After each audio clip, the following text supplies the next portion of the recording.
An FA Cup semi-final as it used to be, not at Wembley but at a slightly dishevelled Stamford Bridge. It was neutral territory for two London clubs and there was little surprise, then or now, that Arsenal would be one of them. Arsenal reached 5 FA Cup finals between 1971 and 1980. There were, however, raised eyebrows over their opponents, Orient, either as Clapton Orient or Leyton Orient. The Leyton prefix was dropped in 1966, had never gone as far in the cup and had finished the previous season 19th in the second division. Laurie Cunningham had been their top scorer but he left for West Bromwich Albion in 1977 and few saw that as a signal Orient would go on a major cup run. But under the management of Jimmy Bloomfield, with experience in midfield in Tony Grealish, a developing youngster, Glenn Roeder, at the back, and a striker in the form in Peter Kitchen, Orient were oft out in knocking out first division opposition 3 times. They became Bloomfield's upstarts. With Roeder playing as a sweeper, they were also known for their 5-man defence. Kitchen was a 26-year-old from Mexborough in Yorkshire who, by the semi-final, was the northerner who has become the Cockney pride and joy. He was academically gifted and was questioning the wisdom of swapping Doncaster Rovers for Orient when the run began. It was hardly easy along the way, Orient needing 3 replays. Bloomfield had Kitchen to throw at defences and Norwich City's was the first to feel the force, although when Kitchen scored in a 1-1 draw at Brisbane Road in front of 15,000 in the third round in January '78, the assumption was that top-flight Norwich would win the replay at Carrow Road. Instead, Kitchen scored again and that was the only goal. Next came divisional rivals Blackburn at home. It was 3-1, 2 more for Kitchen and 1 for Joe Mayo. The 5th round brought a home draw again, against Chelsea.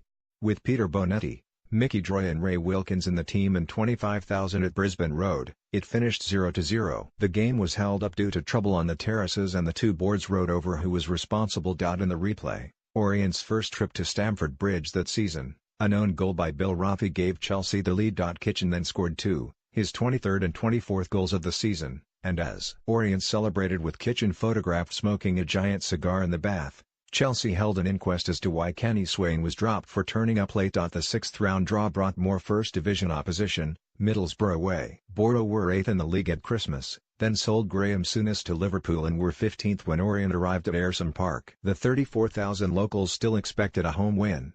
Orient's defensive organisation brought a goalless draw. 3 days later, Kitchen scored twice in the first half of the replay and although David Armstrong pulled one back for Borough, Little Orient had reached an FA Cup semi-final. At Highbury, eventual winners Ipswich took on West Brom, where Cunningham replaced a bloody John Weil. At Stamford Bridge, Orient were back to face an Arsenal side orchestrated by the brilliant Liam Brady. The focus was on the upstarts, of course. Orient's finances could be gauged by their request that Arsenal's squad co-sign 40 footballs to be auctioned for the Orient players' pool. Arsenal declined, Orient were not happy.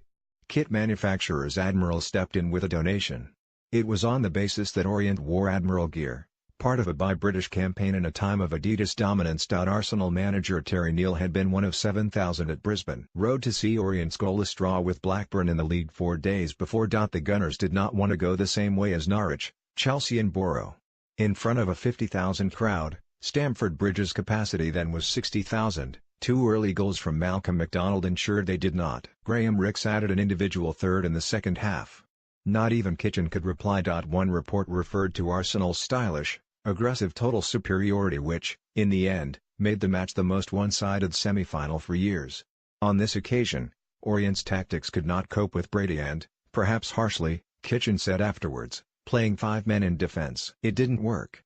We didn't play at all. The following week Orient lost at Crystal Palace and relegation to the 3rd division loomed. But Bloomfield's men found form and on the season's final day won 1-0 at Cardiff to reach 38 points. They were one of 7 clubs to finish on that total, 1 point above relegation. An escape to follow an escapade. Orient's goal at Ninian Park was scored by Peter Kitchen.